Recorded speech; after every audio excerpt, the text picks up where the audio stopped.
through us, our residency. It's a great honor for me to deliver this valedictorian address, and I stand here knowing that there are many giants among my peers, not just in orthopedics, but in other fields of medicine and surgery, who have achieved much more during their residencies. But I hope that the little I share tonight will help us as we begin our careers in our specialties. As I reflected on my journey in orthopedics, 3 words came to my mind: grace, truth, and fear. We do not often hear these words in our conversations, but we still experience them in one way or another. Let me begin with grace. What is grace? A simple definition of grace is to receive something that we do not deserve.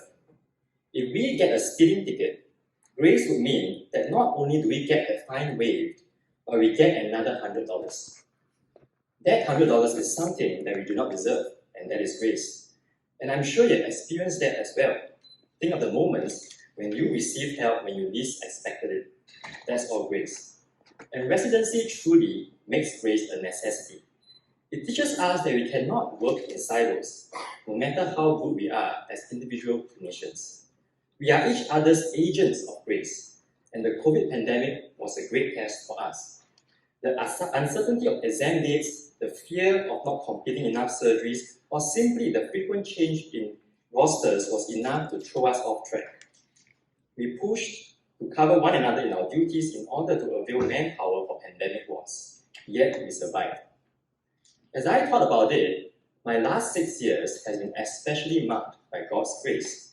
I got married in my first year as a resident in 2017, had Emma, my first child, in the 3rd year, and Caleb in my 5th year. Each milestone was more difficult than the last, and there were moments of regrets. Regrets about being in such an arduous program, and sometimes even regret having children. And I'm sure many of you have had the same experiences. Perhaps seeing your batchmates not in medicine, working from home while you still come to work every day. But something that made me stronger was seeing my colleagues working hard alongside me, offering their help when things got tough, and supporting one another when the unexpected happened. Often we take these things for granted. The grace that people show us is harder to remember than things that people do to hurt us, whether intentionally or not. But at the end of this chapter, let us sit back and reflect on the grace that the people around us, especially our seniors, have brought into our lives when we least deserved it. Next is truth. Truth is a word that is undermined in our culture today, which indulges in relativism. But the truth I speak of today is of objective truth, and grace is inevitably linked to truth. They are 2 sides of the same coin. There can be no grace without truth. I benefited most during my stints from teachers who spoke truth into my life. Let me share one personal experience. During the COVID pandemic, I was assigned to my trauma posting under our program director, Dr. Gavin O'Neill. During my 6 months under him, I felt like I was the only junior working. The reason was that while most elective surgeries were cancelled, people do not stop falling and bones do not stop breaking. So our team still had fractures to fix, but I felt like my colleagues were having a good time. Of course, when I tell you this, I may be exaggerating, but you get my point. But simply put, the many changes in my life and the bitterness that had built up inside me led to problems with my work. These problems probably existed before the pandemic, but as we know, stress exposes small holes in our lives. I remember well that day when Dr. Gavin pulled me outside the operating room at the medical center and told me that I was not performing up to standards. The truth was hard to hear, but in hindsight, it was good for me. I had to undergo the performance improvement plan, which consisted of several assessments and interviews to get me back on track. Why am I sharing with you this dark period in my residency? Well, the reason is that I know that it is difficult even for me to look at a junior and truthfully tell him or her that change is necessary and that things are not satisfactory.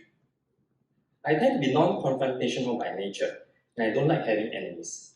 And to some extent, all of us have a people-pleasing part in us which stops us from being honest with one another. But it was Gavin who got me out of my rut by telling me the truth. Now, as we step into our new roles as consultants, we now have the privilege and opportunity to speak truth into the lives of our juniors? Will we, for the sake of benevolence, neglect the truth that can correct the path of our juniors or even our seniors? Or will we learn to speak the truth, but at the same time, truth without grace can be brutal? Let us not kid ourselves. Medicine has a reputation in this regard, perhaps even more so in surgical specialties. And if you want to know more the sentiments on the ground, we need only to turn to Update Me PRN.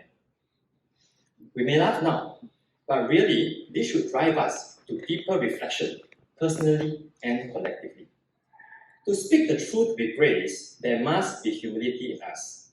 On one level, we must know that what we have, even the knowledge that we possess, was not invented by us, but given to us. Therefore, we should not be harsh towards others who may not have the same knowledge. This applies not just when we are making and taking referrals from another specialty, but also within our specialties when discussing management options for our patients. To quote one of my seniors, he often says in department meetings that the truth lies somewhere in the middle. And if we are honest, that is true of much of medicine. We need to have the humility to hold loosely what we believe to be true, such as when it comes to questions about which there is no consensus in the best scientific literature. And this means that we must learn to respect the opinions of others, knowing that much of medicine is unpredictable. Even when we think we believe something to be true, words have consequences. And the words we use will either change or propagate a culture that is already in existence. And this brings me to my final point, which I know to be true, and that is the fact that path ahead of us can be a daunting one. We are quick to admit that 5 years of medical school does not really prepare us to become a doctor. And the same should be true of residency training. Residency does not really prepare us to be a consultant. There is an inherent risk to the lives of our patients in our profession. During our residency, we are always in the shadow of our supervisors.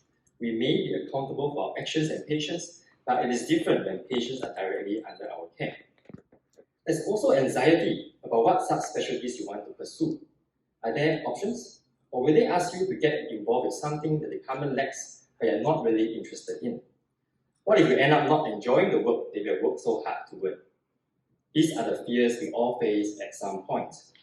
It's unfortunate that our culture does not approve of sharing our fears with others, because few of us know how to articulate them, let alone share and live through them. It is not surprising that depression rates are rising even among senior physicians, because we do not know how to process our fears and end up suppressing or repressing them. Perhaps I would like to tell you that we should and can be honest with our fears, and I urge you not to keep them to yourselves. So what is the solution to fear? The Bible says that there is no fear in love, but perfect love casts out all fear. Our experience truly points us to the fact that it is indeed love that casts out fear.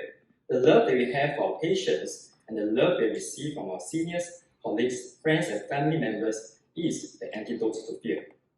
As we move forward, we may no longer have the love of program directors watching over us, making sure we are moving in the right direction, but we still have the love that others have for us.